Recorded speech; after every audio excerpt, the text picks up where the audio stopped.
meminyaki kakiku dengan minyak wangi. 47 kita baca bersama, 2, 3.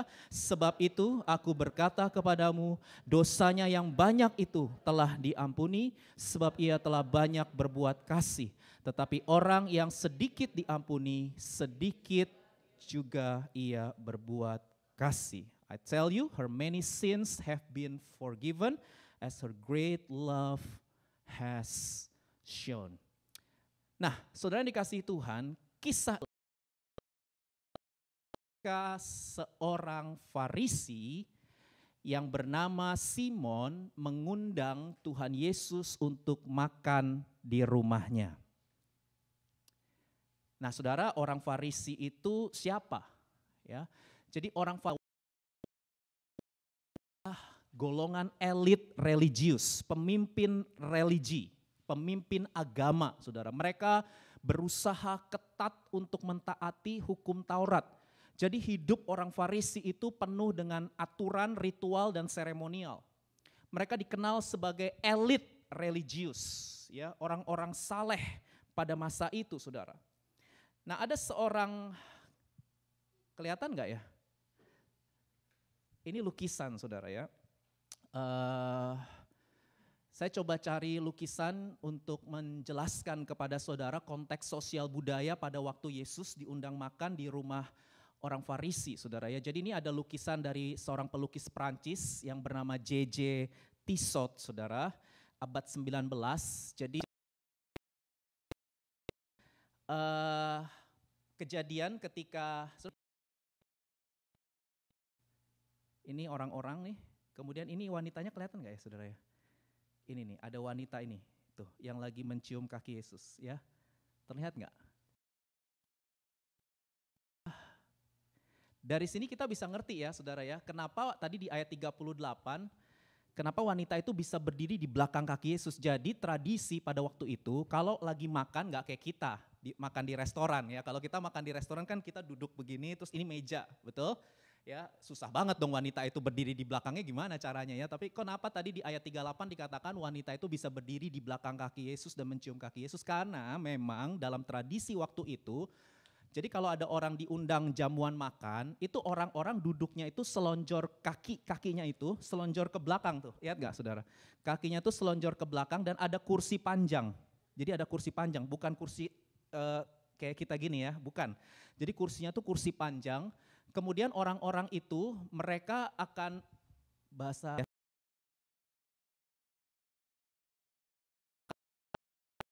terlentang seperti ini, selonjor, benar kan ya bahasa Indonesianya? Selonjor atau terlentang ke belakang, saudara ya. Nah, seperti ini, makanya kita bisa, ini wanita ini, kenapa dia bisa berdiri di belakang kaki Yesus dan mencium kaki Yesus ya. Karena memang konteks budayanya seperti itu, saudara. Nah, saudara dikasih tahu tadi oleh Injil Lukas ya, Injil Lukas ayat 37 bahwa wanita yang datang kepada Yesus ini adalah wanita yang terkenal sebagai orang berdosa. Ayat 37. Nah, sebenarnya ini bahasa halus. Ini bahasa halus. Jadi wanita ini terkenal sebagai seorang pelacur sebetulnya. Sebagai seorang pelacur atau sebagai seorang pezina, tapi dipakai istilah berdosa ya. Ini sebuah bahasa halus untuk menggambarkan status dari wanita ini. Sebenarnya dia seorang pelacur. Nah, pertanyaannya adalah bagaimana mungkin seorang pelacur bisa, ini dua kategori manusia yang gak pernah akur ya, pemimpin agama dengan pelacur itu gak pernah bisa bersahabat pada waktu itu. Ini adalah dua kategori manusia yang sangat bertolak belakang. Jadi bagaimana mungkin seorang wanita, seorang pelacur itu bisa ada di rumah orang Farisi ya, golongan elit religius atau pemimpin religi pada masa itu, saudara. Ternyata kalau kita belajar konteks budaya pada waktu itu, ternyata saudara kalau ada pejabat atau tokoh masyarakat mengundang orang makan ke rumahnya, maka jamuan makan itu dilakukan di halaman rumah, di pekarangan rumah, outdoor. Ya, jadi bukan indoor, bukan di dalam rumah seperti kalau orang Indonesia Kita mengundang orang masuk makannya di dalam kan, tapi kalau orang-orang pada waktu itu, di zaman itu enggak. Jadi jamuannya itu dilakukan di pekarangan atau di halaman rumah. Itu sebabnya orang bisa hilir mudik termasuk wanita ini, dia bisa datang dan bisa berdiri di belakang kaki Yesus dan mencium kaki Yesus.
Itu kakinya dicium oleh wanita itu, dibasahi, dibersih, diberi minyak wangi. Itu Simon lihat, saudara. Simon lihat apa yang dilakukan oleh wanita itu kepada Tuhan Yesus. Dan Simon nungguin respon Tuhan Yesus. Ya, Simon nungguin respon Tuhan Yesus. Tahu nggak respon Tuhan Yesus? Tuhan Yesus membiarkan kakinya itu dicium dengan air mata, dilap dengan rambut, dan diberikan minyak wangi. Tuhan Yesus membiarkan. Dan saudara tahu ketika Tuhan Yesus membiarkan, Simon langsung kritik Tuhan Yesus. Yang dikritik bukan wanitanya, tapi yang dikritik itu siapa? Tuhan Yesus. Tapi dia kritiknya dalam hati. Coba kita lihat ayat 39. Simon bilang begini di hatinya. Jika ia ini nabi, tentu dia tahu siapakah dan orang apakah perempuan yang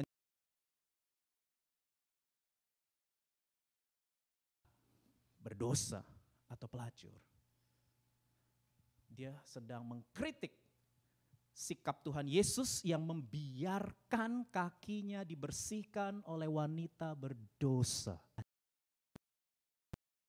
Dianggap najis oleh orang-orang Yahudi pada waktu itu, saudara. Dan Tuhan Yesus itu tahu dia lagi dikritik. Tuhan Yesus itu tahu isi hati Simon, meskipun Simon gak ngomong loh, cuman berkata di dalam hatinya. Itu sebabnya kalau saudara lihat di ayat berikutnya, yaitu di ayat 42 dan 43, Tuhan Yesus berkata kepada Simon, Simon, ada yang hendak kukatakan kepadamu. Katakanlah, kata Simon. Nah ini, Tuhan Yesus memberikan sebuah cerita, saudara ya, dan saya pikir kita semua tahu cerita ini. Jadi ada seorang pelepas uang. Pelepas uang itu ini, saudara, pemberi pinjaman uang. Ya, pelepas uang itu pemberi piutang. Jadi ada seorang pelepas uang.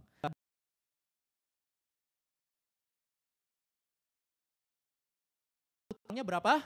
500 dinar. Yang kedua hutangnya berapa? 50 dinar. 1 dinar itu upah pekerja 1 hari. Kira-kira saudara 500 dinar itu 20 bulan gaji kerja. Jadi 20 bulan versus 2 bulan. 500 dinar versus 50 dinar. Yang satu hutangnya besar, yang satu hutangnya kecil. Dan Tuhan Yesus bilang kedua orang ini tidak sanggup membayar hutangnya. Dan karena si pelepas uang ini adalah seorang yang murah hati, yang penuh dengan belas kasihan, maka si pelepas uang ini membebaskan hutang kedua orang tersebut, saudara. Kemudian Simon ditanya sama Tuhan Yesus, Simon, menurut kamu siapa di antara mereka yang akan terlebih mengasihi dia? Si pelepas uang yang sudah membebaskan hutangnya. Anak TK juga tahu jawabannya, saudara. Siapa?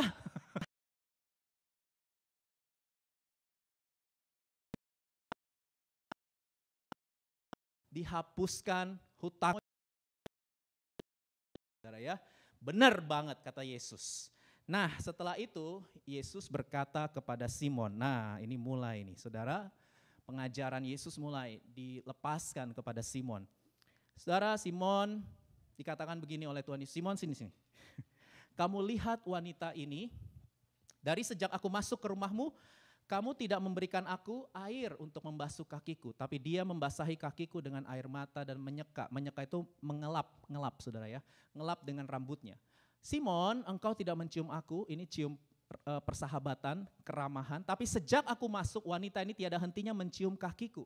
Simon, engkau tidak meminyaki kepalaku dengan minyak, tetapi dia meminyaki kakiku dengan minyak wangi. Saudara, dari perkataan Tuhan Yesus ini kita bisa tahu bahwa Simon orang Farisi ini sama sekali tidak menunjukkan penghormatan dan penghargaannya kepada Tuhan.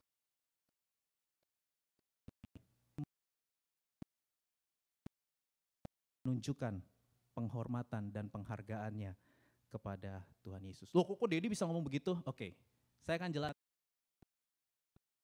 Tradisi pada waktu itu saudara, itu kalau ada orang, ya tuan rumah mengundang tamu untuk datang ke rumahnya, maka mereka akan melakukan 3 kebiasaan standar, basic hospitality. Ada 3 kebiasaan standar yang dilakukan oleh seorang tuan rumah ketika dia mengundang tamu untuk datang ke rumahnya saudara.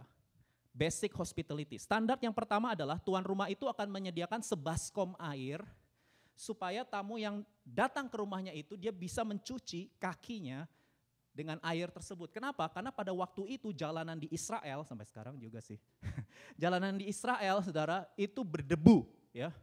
Berdebu. Jadi dan saudara harus tahu belum ada sepatu Adidas, belum ada sepatu Nike Air pada waktu itu saudara. Jadi orang-orang Yahudi pada zaman Tuhan Yesus itu pakai nah kayak gini lah ya. Tapi kasutnya agak beda sih. Saudara, jadi mereka tuh pakai sendal, pakai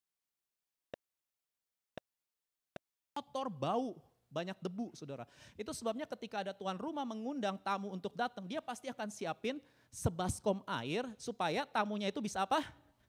Mencuci kaki supaya nggak. Tuan rumahnya itu orang kaya, dia bahkan siapin budak untuk cuciin kaki tamunya saudara. Tapi Simon tidak melakukan hal itu kepada Tuhan Yesus. Yang kedua, basic hospitality. Yang kedua saudara, tuan rumah itu seharusnya kalau tamu datang, tuan rumah, ini budaya waktu itu ya, jangan diinin dengan budaya Indonesia atau budaya Korea, beda.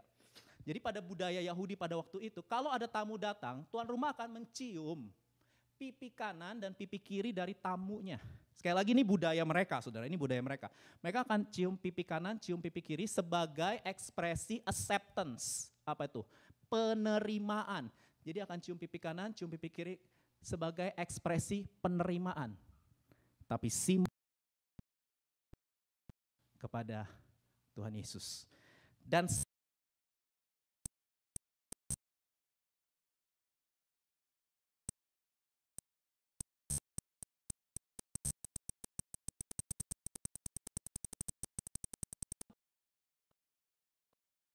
itu bicara respect sebetulnya. Dia akan tetesin minyak zaitun di kepala tamunya. Sekali lagi ini budaya mereka ya. Tapi Simon tidak melakukan hal itu kepada Tuhan Yesus. Saudara, pada saat seorang tuan rumah tidak melakukan 3 kebiasaan standar itu, basic hospitality itu, maka semua orang tahu, semua masyarakat pada waktu itu dapat menangkap bahwa itu adalah sebuah penghinaan kepada tamu yang diundangnya. Nah, saudara, Simon orang Farisi ini sama sekali tidak menunjukkan kasihnya, penghormatannya dan penghargaannya kepada Tuhan Yesus seperti yang dilakukan oleh wanita ini. Wanita yang lebih dari yang standar, kebiasaan yang standar saudara. Nah pertanyaannya sekarang, kenapa Simon orang Farisi ini tidak sama sekali menunjukkan kasih, penghormatan dan penghargaannya kepada Tuhan Yesus seperti wanita itu? Kenapa saudara? Kenapa dia tidak menunjukkan kasih dan penghormatannya kepada Tuhan Yesus seperti yang dilakukan oleh wanita itu, saudara? Jawabannya ada di ayat 47.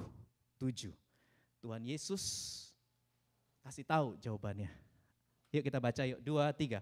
Sebab itu aku berkata kepadamu, dosanya wanita itu yang banyak telah diampuni. Sebab ia telah banyak berbuat kasih. Tapi orang yang sedikit diampuni, sedikit juga ia berbuat kasih. Ini pernyataan Yesus setelah dia jelasin tadi ada yang hutang 500 dinar, 50. Siapa yang lebih mengasihi Simon? Oh yang paling banyak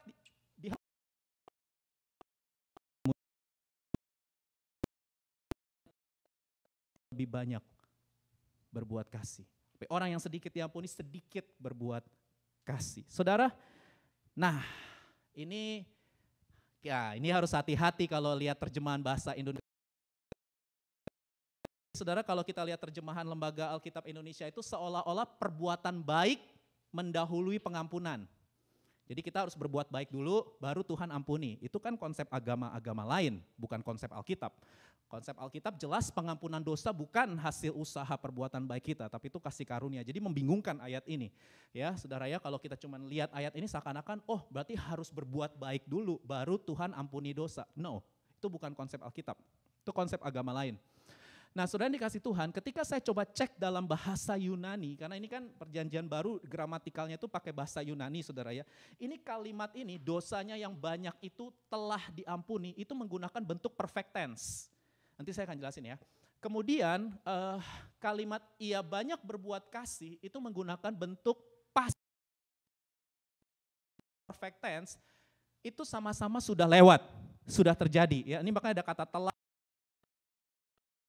Jadi tapi perfect tense itu mendahului past tense. Oke, jadi maksudnya apa sih kode ini? Oke, maksudnya begini. Maksudnya yang benar adalah pengampunan Tuhan lebih dulu dialami oleh wanita ini. Nah, karena wanita ini sudah mengalami pengampunan Tuhan, barulah dia berbuat kasih. Oke, nangkep? Karena dalam bahasa aslinya perfect tense mendahului past tense. Nah, dari sini kita bisa belajar sesuatu, saudara. Ada 3 poin penting yang saya mau share berkaitan dengan ayat 47. Yang pertama adalah gini, pengenalan kita akan berapa besar hutang dosa kita, itu menentukan pengenalan kita akan berapa besar pengampunan Tuhan buat kita. Dan itu yang menentukan berapa besar cinta yang kita berikan sama Tuhan. Saya ulangi.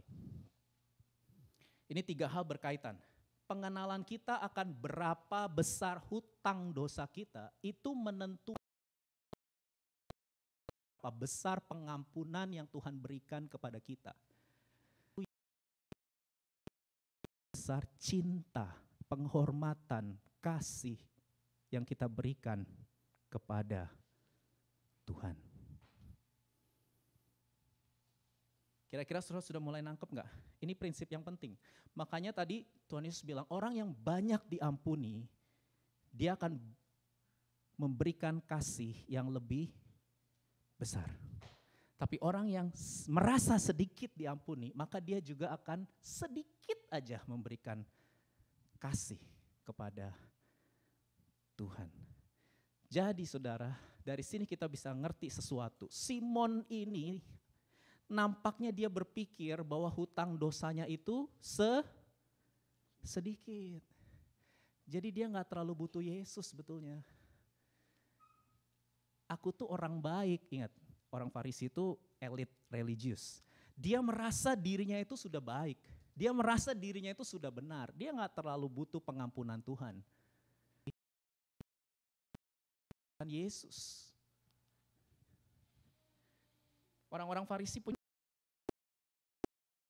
aku bukan penzina seperti wanita ini, aku bukan pencuri, aku bukan perampok, aku tuh baik-baik saja. I'm okay. Aku gak terlalu butuh pengampunan Tuhan, aku juga gak terlalu butuh Tuhan Yesus. Itu sebabnya dia memperlakukan Yesus seperti itu. Karena dia memang gak butuh Tuhan Yesus. Nah sekarang saya mau tanya sama saudara, secara teologis, apakah benar bahwa hutang Simon itu sedikit? Halo? Secara teologis, betulkah bahwa hutang dosa dari Simon orang Farisi di hadapan Tuhan itu sedikit? Betul? Tidak betul, tidak benar. Kita semua tahu semua manusia memiliki hutang dosa yang sangat amat besar. Betul, Simon ini tidak pernah mencuri, nggak pernah merampok, nggak pernah berzina, nggak pernah membunuh secara baik yang kelihatan oleh mata. Dalam hati. Kita semua juga bukan pencuri aja. Tapi yang Tuhan lihat bukan yang kelihatan oleh mata. Tapi yang Tuhan lihat, dosa itu dimulai dari dalam hati, saudara. Iri hati, dengki, benci, menyimpan kemarahan, perselisihan, pertengkaran, itu semua dosa-dosa hati, saudara.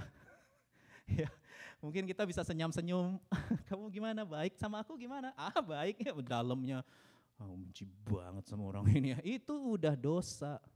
Halo, ya Simon tidak menyadari hal itu, dia berpikir dia baik-baik saja, padahal ada satu dosa yang sangat besar yang dimiliki olehnya. Apa itu? Kesombongan. Dan itu yang paling parah, saudara.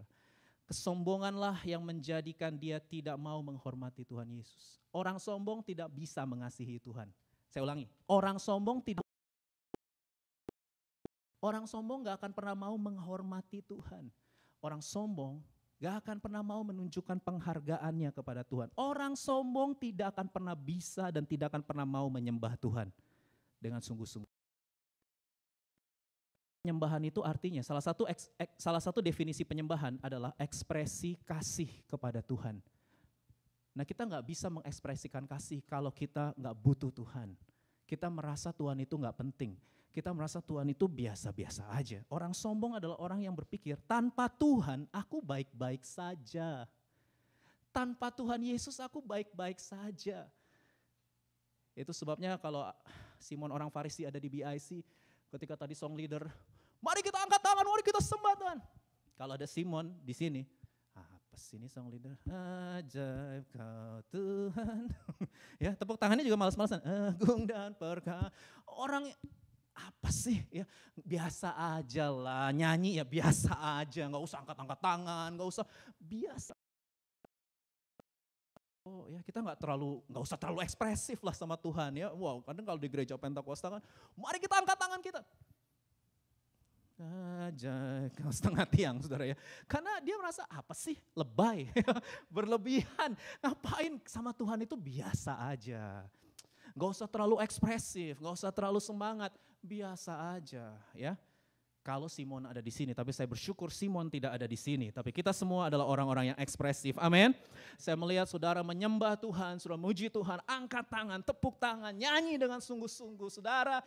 Karena kita semua tahu betapa besar kasih pengampunanmu Tuhan. Tak kau pandang hina hati yang hancur. Ya, kita akan angkat tangan, bahkan gak usah disuruh sama WL. Ku berterima kasih kepadamu ya Tuhan. Pengampunan beri, pulihkan. Bersyukur gak ada Simon orang Farisi di tempat ini, saudara ya. Saya lihat saudara sembah Tuhan, nyanyi, tepuk tangan. Karena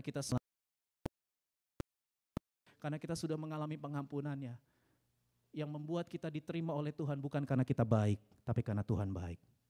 Sampai kapanpun kita gak pernah baik, kita tuh pasien yang lagi berobat jalan. Sampai kapanpun kita berobat jalan, gak pernah layak dan gak pernah pantas. Yang membuat kita bisa menerima keselamatan, surga, hidup kekal, itu karena pengorbanan Tuhan Yesus Kristus di atas kayu salib.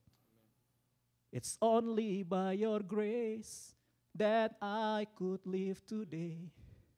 Forever I will praise your name. Saudara, ada sebuah Sebuah quotes yang bagus, rasa hormat yang benar itu gabungan antara kegentaran dan kerinduan kepada Tuhan. Dan dua elemen ini gak bisa dipisahkan satu sama lain. Itu saudara. Mencium gaya waktu itu, kalau ada seorang yang mencium kaki, biasanya raja, itu adalah tindakan simbolik. Dia cium kaki, saudara. Kegentaran kepada sosok yang superior. Wanita itu tunjukkan kepada Yesus. Yang kedua, kerinduan. Wanita itu siapkan minyak wangi yang mahal, saudara.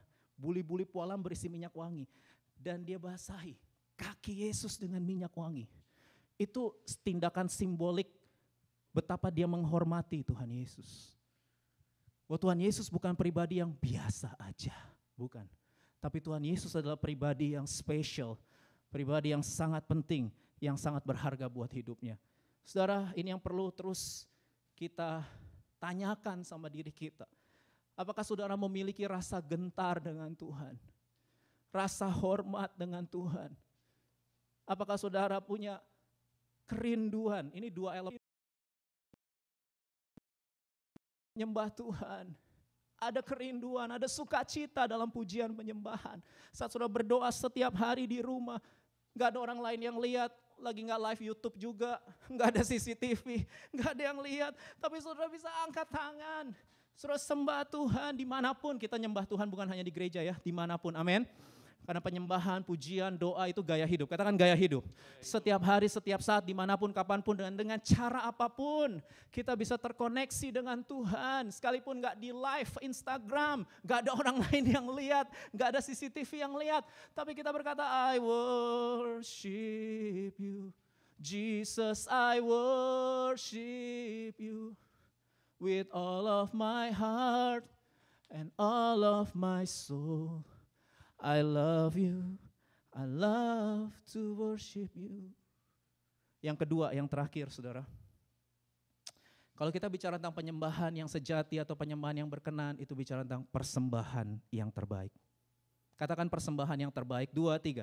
Persembahan yang terbaik. Ia pergi berdiri lalu membasahi kaki Yesus dengan air matanya dan menyekanya dengan rambutnya. Kemudian dia mencium kaki Yesus dan meminyaki kaki Yesus dengan minyak wangi. Saudara dikasih Tuhan, wanita ini membasuh kaki Yesus bukan dengan air biasa loh, tapi dengan air mata.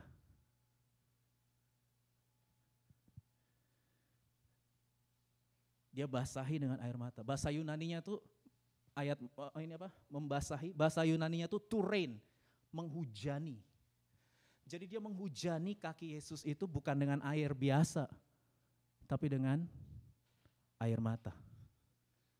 Ini bicara persembahan yang terbaik dari diri wanita ini diberikan kepada Yesus. Saudara, saya dapat insight ketika baca ayat ini. Buat saya secara pribadi, tapi karena saudara jemaat saya juga mau tanyakan ya. Kapan terakhir saudara nangis karena saudara begitu cinta sama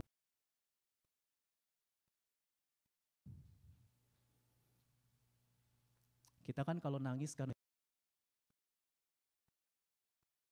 gak punya pacar, nangis karena nilainya jelek, ya, nangis karena dibully orang. Kita nangis karena kita lagi gak mengalami, kenapa ini hidupku gak sesuai ekspektasi ya.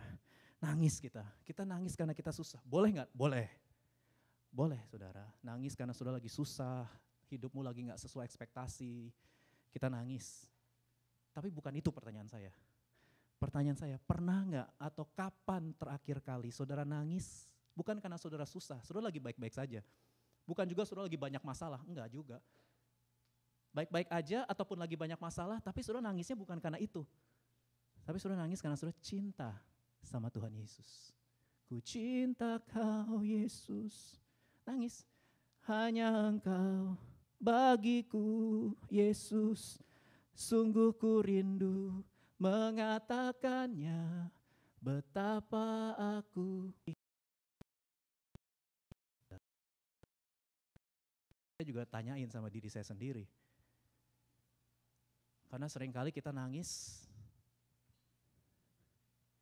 karena kita fokus sama diri kita. Tapi wanita ini gak fokus sama dirinya. Dia devoted to Christ. Dia fokus sama Tuhan Yesus. Dia nangis karena Tuhan Yesus. Dia mengasihi Tuhan Yesus. Bukan dia nangis karena dirinya. Aduh susah banget hidup gue. Aduh gue wanita berdosa, dicaci maki, dicibir. Enggak sama sekali. Makanya kita harus belajar dari wanita ini. Kenapa saya khotbahin wanita ini, saudara? Dan kenapa ada di Alkitab? Ya karena Tuhan Yesus mau kita belajar. Seorang worshiper, the true worshiper. Itu adalah seorang yang hatinya hancur. Bukan karena lagi banyak masalah, tapi hatinya hancur. Karena dia cinta sama Tuhan. Aduh baik Engkau Tuhan, sungguh baik Engkau Tuhan. Dan kita nangis. Nah saudara yang dikasih Tuhan, ini yang bisa kita pelajari. Dan ini selanjutnya, setelah dia membasahi kaki Yesus dengan air matanya, dia ngelap dengan rambutnya. Aduh saudara, ketika saya tahu budaya Yahudi, waktu budaya Yahudi ya, karena beda, enggak begitu. Jadi wanita Yahudi pada waktu itu saudara, rambut itu mahkota. Jadi wanita Yahudi itu pasti pakai kerudung. Mereka akan tutupi rambut. Di sini nggak ada yang pakai kerudung kan, beda memang budayanya. Jadi budaya pada waktu itu yang namanya rambut itu adalah mahkotanya wanita. Rambut itu adalah sesuatu yang sangat berharga untuk wanita.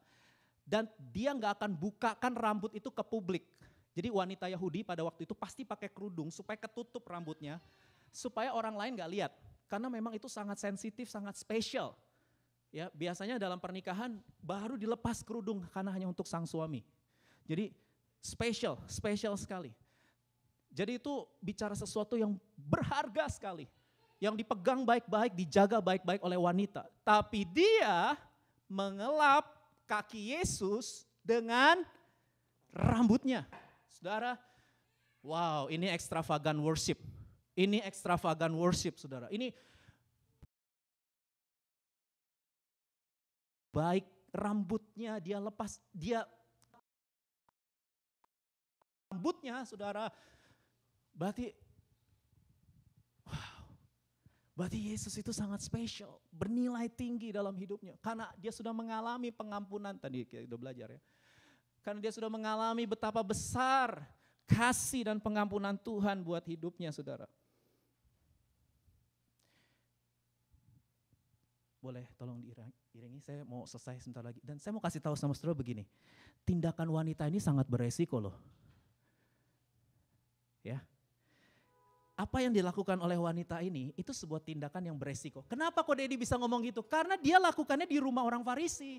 Dia gak melakukannya di pasar. Kalau dia lakukannya di pasar saya pikir gak apa-apa sih. Ya tetap sih orang akan pikir lebay banget nih orang ya. Gak, cium kaki, nangis, air mata, ngelap pakai rambut. Kalau di pasar sih saya pikir mungkin orang cuma bilang lebay banget sih ya kan. Tapi dia lakukannya di rumah orang Farisi. Pemimpin agama Yahudi. Bisa dicibir, dia bisa dihina, dia bisa dikata-katain, dia bisa dibully, dia bisa dihujat, bahkan dia bisa diusir sama Simon orang Farisi. Karena ada orang-orang banyak juga yang makan, tadi ya kita lihat lukisannya ya. Yesus tuh nggak one on one sama Simon. Ada orang-orang lain yang diundang. Saudara bisa lihat ayat-ayat berikutnya juga. Ada orang lain yang melihat. Dan tindakan wanita ini sangat beresiko saudara. Dia keluar dari comfort zone. Dia keluar dari comfort zone demi penyembahan. Lagu ini belum pernah ada sih, tapi biarkanlah, saudara tahu lagu itu enggak? Ku menyembah walau tak dengan puisi yang indah. Ini lagu lama sih. Jadi kalau saya boleh lukisan, ekspresi, dia tahu itu beresiko. Tapi dia tetap bilang, biarkanlah ku menyembah, memberikan hati ini ku berserah dengan penuh kasih sayang.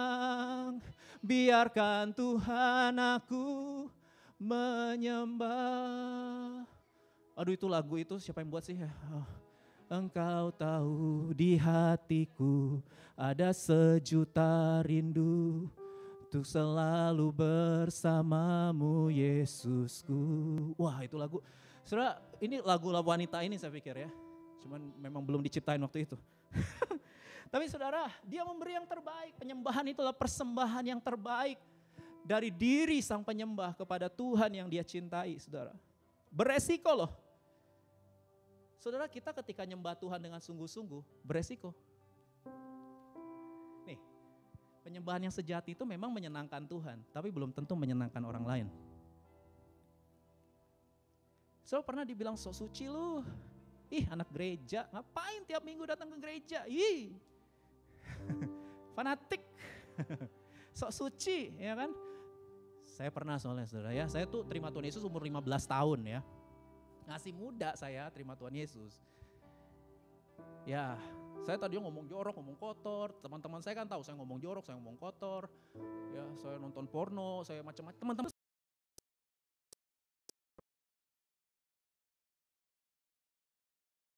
lagi, nggak nonton film porno lagi, nggak ngikutin lagi kebiasaan-kebiasaan yang dulu saya lakukan sama teman-teman saya. Beresiko nggak? Beresiko saudara. Saya dibilang apa? Ih, anak gereja, ih, fanatik, sok suci, ya, sok alim loh, lebay, berlebihan, biasa aja kali anak muda, kuno, kuper, ya kan, ikut Tuhan hari gini, apain? Ih. Saya alamin itu saudara. Jadi kalau saudara ngalamin tekanan teman sebaya, saudara gak sendirian kok, saya juga ngalamin.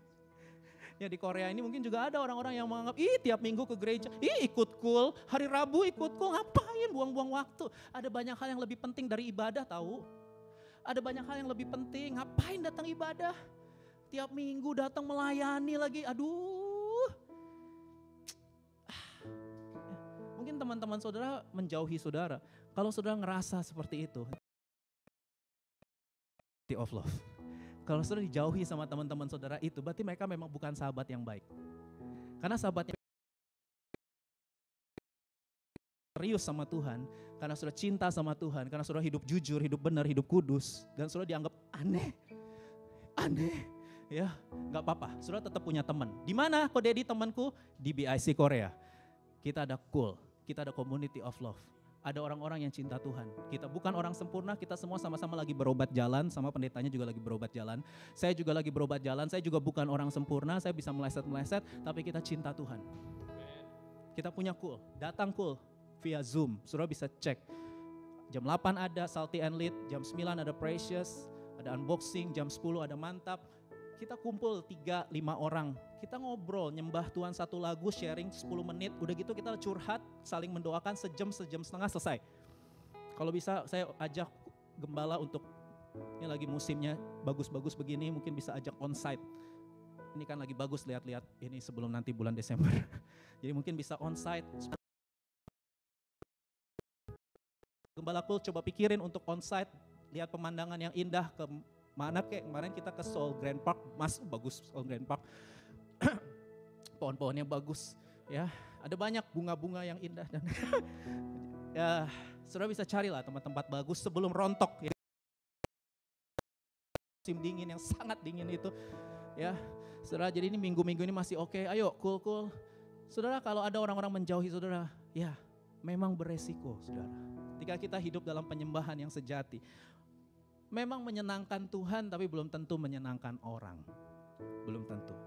Dan gak apa-apa, kita tetap mau menyembah Tuhan, amin. Kita mau tetap menyembah Tuhan, it's okay. Apa sih worship? Worship itu bahasa Inggrisnya dari ejaan lama word. Akar katanya worship itu word and ship. Word itu artinya the ultimate value. Word itu artinya nilai yang paling tinggi buat hidupku adalah Tuhan. Makanya tiap minggu aku datang ibadah di BIC. Dan gak pernah terlambat, jam 3 aku udah datang. Karena aku menghargai waktu. Aku datang dengan kesungguhan. Tuhan itu pribadi yang sangat penting. Minggu, dalam pertemuan-pertemuan ibadah, orang nganggap aneh. Gak gaul. Terserah loh. Karena aku udah gak bisa pindah ke lain hati. Udah gak bisa pindah ke lain hati. Aku akan disitulah bersama komunitas. Aku berdoa, memuji dan menyembah Tuhan. Worship. is our response of what we value most. Respon kita terhadap apa yang paling bernilai buat hidup kita. Dalam kamus bahasa Inggris, worship itu artinya reverence, adoration, extravagant, respect. Extravagant, lebay gitu, berlebihan. Ya, tapi karena penghormatan kita, pemujaan kita. Admiration for a devotion to an object of esteem. Menyembah Tuhan artinya apa? Saya undang singer maju ke depan. Menyembah Tuhan artinya itu kita menghormati Tuhan. Menyembah Tuhan itu artinya kita mencintai Tuhan. Lebih dari segalanya. Lebih dari segalanya, saudara. Sekalipun beresiko, saya umur 15 terima Tuhan Yesus, saya juga beresiko, saudara. Tapi saya tetap berdiri teguh, hidup sebaya. Saya baik-baik saja kok. Dijauhi gak apa-apa. Saya tetap pilih hidup dalam ketaatan. Hidup dalam ketaatan. Saya gak mau ngomong kotor. Saya gak mau budaya-budaya yang ada mempengaruhi saya. Gak mau. Saya mau hidup saya ada di hatinya Tuhan. Ada di penyembahan. Sampai hari ini saya bisa ada, saudara. Itu semua karena kasih karunia Tuhan. Itu semua karena kasih karunia Tuhan. Tuhan adalah pribadi yang paling berharga buat hidup kita. Hari ini kita belajar 2 poin sederhana dan saya ajak kita ekspresikan lagu yang mau kita nyanyikan ini dari hati. Karena Tuhan mau penyembahan itu otentik. Katakan otentik. Tuhan mau penyembahan kita itu tulus, jujur. Kemarin Raquel Leoni ya memberi sharing yang sangat bagus di doa pelayan BIC hari Sabtu di rumah misi. Raquel bilang ini saya kutip ya, Raquel Leoni. Salah satu cara untuk kita bisa merasakan hadirat Tuhan adalah be honest. Bilang sama kalian. Tuhan mau kita tuh original. Nggak usah apa istilahnya Raquel kemarin, nggak usah pencitraan, nggak usah jaim. Saudara mau berlutut lah. Nggak usah pikirin nanti kanan kiri ngomongin gue. Ya elah, masih mikirin orang ngomong apa, saudara. Saudara mau berlutut. Saudara mau nangis. Tapi jangan dibuat-buat. Kalau lagi nggak mau nangis ya jangan dinangis-nangisin. Oh Tuhan, jangan, biasa aja. Karena Tuhan mau kita otentik, amin. Iya, jangan dibuat-buat ya. Kita datang dengan kejujuran kita. Tuhan, aku mau sembah Engkau. Tuhan, aku mau memuji Engkau. Amin. Ekspresikan dong. Cinta itu ada ekspresinya, saudara. Masa sama Tuhan kaku gitu? Ayo dong, ekspresiin, saudara ya. Saudara, ada orang-orang yang begitu ngeliat idolnya datang, wah elah saudara, yang wah ekspresinya banget. Boleh nggak? Boleh-boleh aja. Tapi ada pribadi yang lebih bernilai. Yang kita layak pantas berikan yang terbaik, yaitu Tuhan yang menciptakan kita. Dia gak cuma menciptakan kita, dia tebus kita. Dia mati buat kita.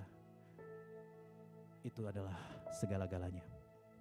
Hari ini kita belajar 2 hal. Yang pertama penghormatan yang mendalam. Dan yang kedua persembahan yang terbaik. Mari kita bangkit berdiri, yuk kita praktek ya saudara ya. Be honest. Otentik aja saudara, jangan tahan-tahan image. Oh jaim. Gak usah jaim-jaiman saudara ya. Mau angkat suara, woi bebas aja. Karena yang Tuhan lihat adalah hatimu. Tuhan terima kasih. I worship you. Jesus, I worship you. With all of my heart and all of my soul. I love you. I love to worship you. I worship you. Jesus, I worship you. With all of my heart and all of my soul, I love you. I love to worship. Let your spirit, Roh Kudus, feel this sweet spirit.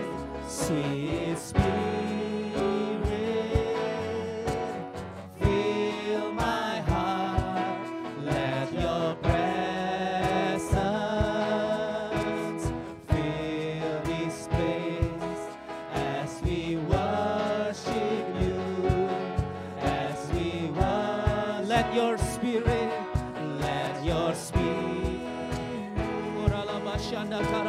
Fill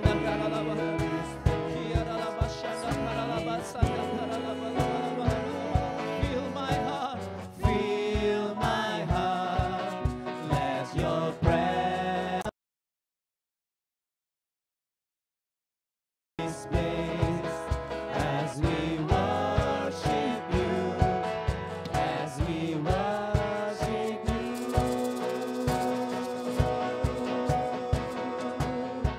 I worship you, Jesus. I worship you with all my heart, with all of my heart and all of my soul.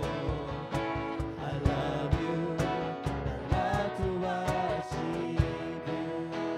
Kau ku sembah,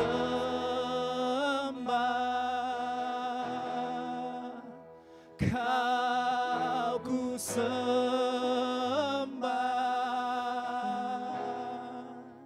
Kau ku sembah,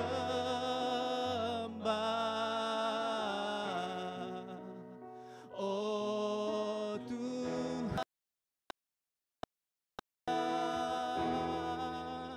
Kau sembah, Kau ku sembah,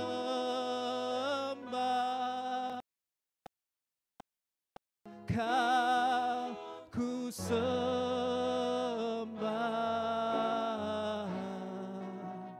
oh Tuhan.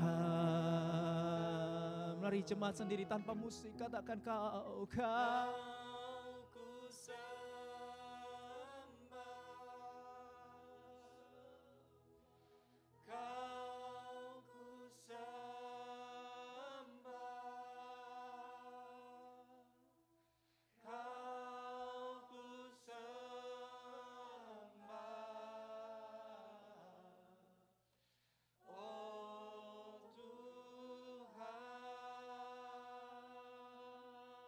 I exalt thee. I exalt thee. I exalt thee. Oh Lord.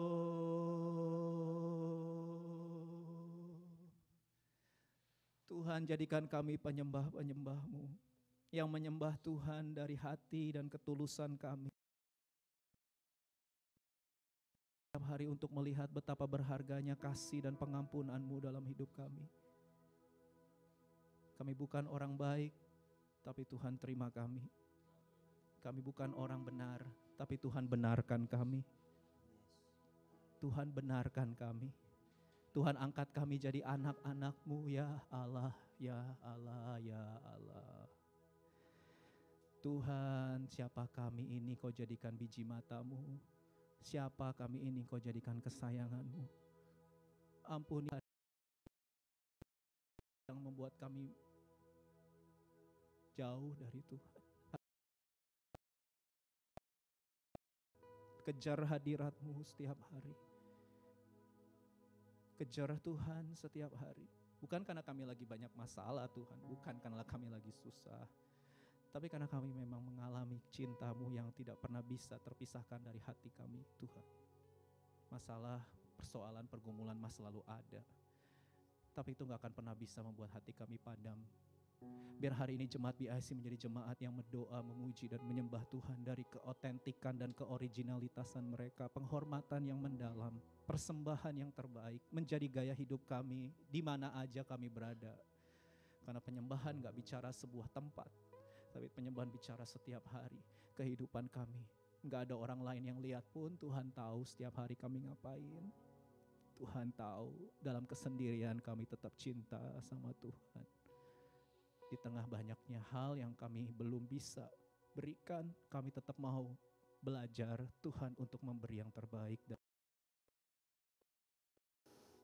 Karena Engkau yang lebih dulu melakukannya buat kami. Terima kasih Tuhan, biarlah di jemaat-Mu BIC Korea dalam nama Yesus. Biar gereja ini menjadi worshiping church. Jadi gereja yang berdoa, memuji dan menyembah Tuhan siang dan malam. Yang melakukan kehendak Allah pada zaman ini. Tuhan, pulihkan hati kami. Pulihkan hati kami semua Tuhan. Biarlah kasih kami kembali menyala-nyala buat Tuhan. Terima kasih Bapak, terima kasih. Apapun resikonya, kami masih muda, tapi kami gak pernah nyesel ikut Tuhan di masa muda kami. Masa muda kami sangat indah ketika kami jumpa dengan juru selamat kami. Masa muda kami sangat bernilai kekal ketika kami jumpa dengan penebus kami. Dan Engkau lebih dari cukup, more than enough for me. Terima kasih Tuhan.